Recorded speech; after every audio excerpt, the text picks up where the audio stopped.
పాడి పంటలు పచ్చగా వర్ధిల్లుతున్నప్పుడే వాటిని కలిగిన రైతు కుటుంబాలు అప్పుల బారిన పడకుండా ఉన్నంతలో హాయిగా జీవిస్తాయి.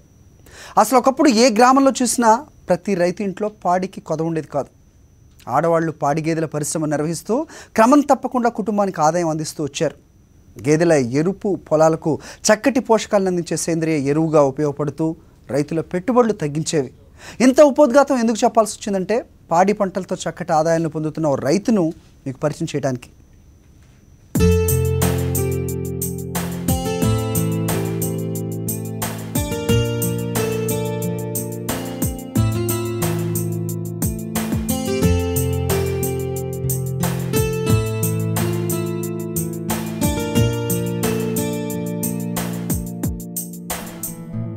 పాడి పంట మానవ మనుగడకు జీవనాధారం. పాడి లేనిదే వ్యవసాయం లేదన్నది జగమెరిగిన సత్యం. అలాంటి పాడి పంటను నమ్ముకొని ఆహ్లాదకరమైన వాతావరణంలో పరిశ్రమను స్థాపించి తను బతకడమే కాకుండా ఎంతో మందికి ఉపాధి కల్పిస్తున్నారు తూర్పుగోదావరి జిల్లా పిఠాపురంకు చెందిన రైతు సత్యనారాయణ రెడ్డి. వ్యవసాయంపై ఇష్టంతో, పాడిపై మక్కువతో 4 గేదెలతో డైరీని ప్రారంభించిన ఈ రైతు కాలక్రమంలో చక్కటి అనుభవం సాధించి ఎప్పటికప్పుడు వస్తున్న మార్పుల్ని అధ్యయనం చేస్తూ ఈ రంగంలో ఎదిగారు. ఇప్పుడు ఈయన డైరీలో 140 దాకా పశువులున్నాయి. పిఠాపురం నుంచి కాకినాడ వెళ్లే దారిలో ప్రసిద్ధి చెందిన పుణ్యక్షేత్రం శ్రీ కుక్కుటేశ్వర స్వామి దేవస్థానానికి అతి దగ్గరలో 3.5 ఎకరాల విస్తీర్ణంలో ఈయన డైరీని స్థాపించారు. వ్యవసాయ కుటుంబంలో జన్మించిన ఈయన కుటుంబ వారసత్వంగా వచ్చిన వ్యవసాయ విజ్ఞానానికి తోడు తాజా మార్పులను ఎప్పటికప్పుడు తెలుసుకుంటూ వచ్చారు.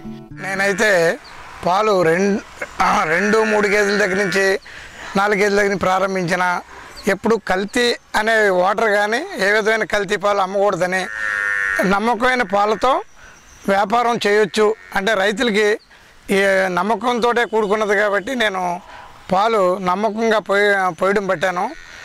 దాంతో కస్టమర్స్ ఈ పాలు వాడడం చాలా అవసరంగా భావించి వాళ్ళు అదేవిధంగా కోఆపరేట్ చేస్తూ డైరీకి మిగిలిన పాలు కొంచెం మాత్రం పోస్తూ సుమారు 40 రూపాయలతో లీటరు ప్రారంభించి ఈ రోజున 56 రూపాయల వరకు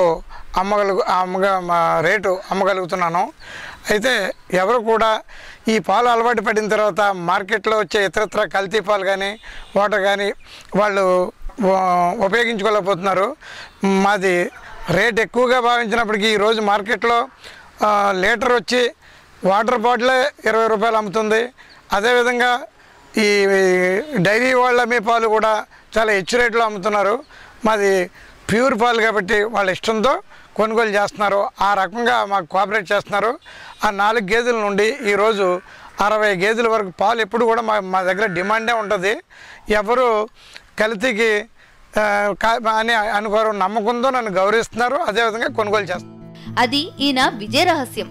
వినియోగదారుల్లో నమ్మకం సంపాదించిన ఈయన లీటరు పాలను 56 రూపాయలకు అమ్ముతారు. నాణ్యతకు ఈయనిచ్చిన ప్రాధాన్యత కారణంగా డైరీకి మంచి పేరొచ్చింది. నష్టాల బారిన పడి మూతపడ్డ డైరీలు అవి ఎందుకు మూతపడ్డాయనే విషయాన్ని చూస్తే యజమానులు స్వయంగా పర్యవేక్షించుకోకపోవడమే ప్రధాన కారణమని తెలుస్తుంది. సత్యనారాయణ రెడ్డి డైరీకి ఆ సమస్య లేదు. ఈయన ఉదయం 3 గంటల కల్లా డైరీ వద్దకు వచ్చి ప్రతి పనిని స్వయంగా పర్యవేక్షిస్తూ పశువుల్ని కంటికి రెప్పల్లా కాపాడుకుంటున్నారు.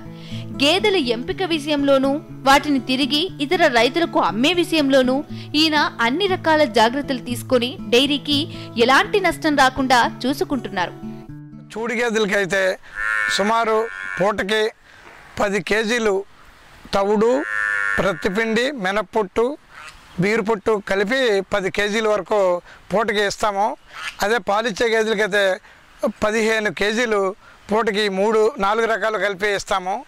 సుమారు 10 కేజీలు తగ్గకుండా ఒట్టిగడ్డి, అదేవిధంగా 10 కేజీలు వెయిట్ తగ్గకుండా పచ్చగడ్డి వేస్తూ ఉంటాము. అందులో మినరల్ మిక్సరు, కాల్షియము అందులో మిక్స్ చేస్తుంటాము. సత్యనారాయణ రెడ్డి డైరీ 3.5 ఎకరాల విస్తీర్ణంలో ఉంది. ఇందులో 1.5 ఎకరాల భూమిలో డైరీని నిర్వహిస్తున్నారు.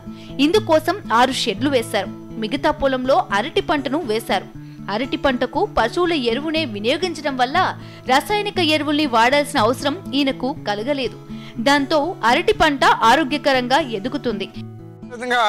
మాకు ఈ 3.5 ఎకరాల సాగులోను ఎకరంన్నర వరకు మాత్రమే ఈ దూళ్ళకి ఉపయోగిస్తున్నాము. ఒక అరెకరం గడ్డి నిమిత్తం కేటాయించాము. అరెకరం 75 సెంట్ల వరకును. ఇంకా ఎకరంన్నర ఉండగా దానిలో అరటి తోట, ప్రస్తుతం అరటి తోట సాగు చేస్తున్నాము.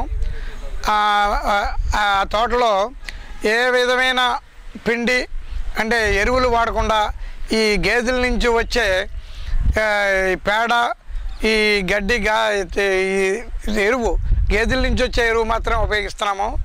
తోట అయితే బలంగా, తోట అందరూ పెంచే తోట కన్నా మంచి గెలలు రావడంతో మంచి రేట్ ఇచ్చి ఆ గెల కూడా కొనుకెళ్తున్నారు. ఈయన ఒక్కో గేదె మీద దాదాపు 400 రూపాయలు సంపాదిస్తుంటే అందులో సగం దాకా గేదె పోషణకు ఖర్చు పెడుతున్నారు. బీరు పొట్టు, పత్తి చెక్క, మినప్పొట్టు, గోధుమ పొట్టు, మినరల్ మిక్చర్ లాంటివి ప్రతి గేదెకు తప్పనిసరి ఆహారంగా ఇస్తున్నారు.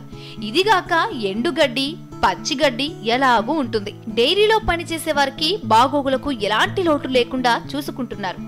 గేదె వచ్చి సుమారు రోజుకి ఒక 6-7 లీటర్ల పాలు ఇచ్చే క్రమంలో దానికి 400-300 రూపాయల మధ్యన మాకు ఇన్కమ్ వస్తుంది ఒక గేదెకి వచ్చి. అదే దానికి 250 రూపాయలు, 200 రూపాయలు ఖర్చు అయినా మేము పెద్దగా ఇబ్బంది పడము.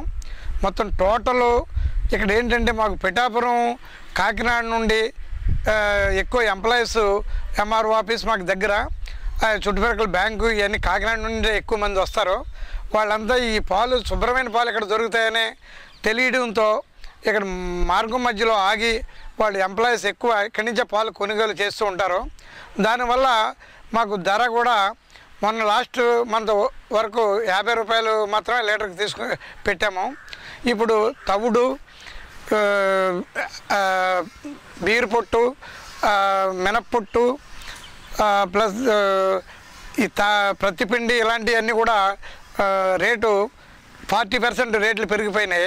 ఆ క్రమంలో పాలు ఇంకా మేము 6 రూపాయలు, 56 రూపాయలు లీటర్కి చేసి 6 రూపాయలు పెంచి మేము ఇస్తున్నాం. అయినా ఏమాత్రం కూడా వాళ్ళు వెనక్కి తగ్గలేదు. మాకు ఈ పాలు ఇలాంటివే కావాలి, కానీ మీరు 60 రూపాయలు అమ్మినప్పటికీ మాకు పాలు కావాలన్నట్టుగానే చెప్పారు. ప్రస్తుతం వ్యవసాయ రంగం సంక్షోభంలో కొట్టుమిట్టాడుతుంది. పెట్టుబడులు అధికమై దిగుబడులు తగ్గిపోయి మద్దతు ధరలు లేకపోవడంతో రైతులు నష్టాల పాలై ఆత్మహత్యలు చేసుకుంటున్నారు. ఈ దుస్థితి రాకుండా ఉండాలంటే ప్రతి రైతు తప్పనిసరిగా వ్యవసాయ అనుబంధ రంగాలపై ఫోకస్ పెట్టాలి. పాడి పశువుల ద్వారా ప్రతి రైతుకు 2 రకాల మేలు జరుగుతాయి. ఒకటి పాల ద్వారా ఆదాయం, రెండవది అతి ముఖ్యమైనది పశువుల ఎరువు, మూత్రం. కాస్త సమయం పట్టినా తప్పకుండా ప్రతి రైతుకు లబ్ధి చేకూర్చేది పశువుల ఎరువే. పశువుల ఎరువు, మూత్రాన్ని పొలాలకు వాడిన రైతులు భూసారాన్ని పెంచుకొని పెట్టుబడులు తగ్గించుకోగలుగుతున్నారు. గేదెల్ని మేపించాలా ప్రతి ఒళ్ళ చేత అనే విధంగా, ఇది నేనే చేసి ఎందుకు చూపలేను అనే విధంగా 4-5 గేదెలతో ప్రారంభించాను. అది కూడా దానికి ముందర ఒక చిన్న విషయం చెప్పాలి. అయితే మా సర్కిల్, రైతు సర్కిల్ అంతాను ఒక డైరీ పెద్దది పెడదాము, గవర్నమెంట్ లోన్ తీసుకునే లోన్ తీసుకుని కత్తిపూడి, చేబ్రోల్ మధ్యలో 200 యానిమల్స్తో 93-94లో పెట్టాము పార్ట్నర్స్తో. నేనైతే అక్కడికి వెళ్ళలేదు, మా పార్ట్నర్ అన్నీ చూశాడు. 2 సంవత్సరాల్లో అక్కడ సుమారు ₹1 కోటి మేము నష్టపోయాము. అయితే ఆ నష్టపోయామనే విధానంలో వైఫల్యాలు కూడా నేను గమనించి సరైన క్రమంలో చేయలేదు, అందుకని పోయాం అనే అభిప్రాయంతో నేను ఆ డైరీ నుంచి 4-5 ఇందులో ముఖ్యంగా ఏంటంటే కష్టానికి ఇష్టపడే స్వభావం కనుక మనసుకు ఉంటే మనం ఎక్కడా ఓటమి చెందనవసరం లేదు అనేది నా అభిప్రాయం. నేను ఎప్పుడు కష్టాన్ని ఇష్టపడతాను. దాన్ని నమ్ముకున్న వాళ్ళు కష్టేపల్లి అన్న సూత్రాన్ని ఆధారంగా నేను ఇది చేసుకుంటూ వచ్చాను, దాని ఫలితాలు అనుభవిస్తున్నాను. అందుకని ఈవేళ యువత నిరుద్యోగ సమస్య అనే దాని మీద ఆలోచిస్తే కనుక వాళ్ళు కష్టంతో పనిచేస్తే వాళ్ళు నేను ఎప్పుడు ఒకటే అంటాను, ఉద్యోగ అవసరాల కన్నా సొంతంగా ఏదైనా నిర్మాణం చేసుకుంటూ ప్లాన్డ్గా పనిచేసుకుని వస్తే కనుక వాళ్ళు ఎప్పుడు వాటం చెందరనేది నా అభిప్రాయం. పశువుల పెంపకంపై అవగాహన లేకుండా వాళ్ళు పెట్టారు వీళ్ళు పెట్టారని ముందు వెనక చూసుకోకుండా డైరీని పెట్టేవారు ఎంత వేగంగా పెట్టారో అంత వేగంగా మూసేస్తున్నారు. డైరీ లాభం లేదండి అంటూ ఇతర రైతులకు సలహా ఇస్తుంటారు. రైతు సత్యనారాయణ రెడ్డి గతంలో డైరీ ద్వారా నష్టపోయి నిరాశపడకుండా తిరిగి డైరీ ద్వారానే నిలదొక్కున్నారు. పోగొట్టుకున్న చోటనే వెతుక్కోవాలనే పెద్దల మాట ప్రకారం నడుచుకుని అత్యంత శ్రద్ధతో పశువుల్ని కాపాడుకుంటూ లాభాలు ఆర్జిస్తూ ఇప్పుడు 10 మందికి ఆదర్శంగా నిలిచారు.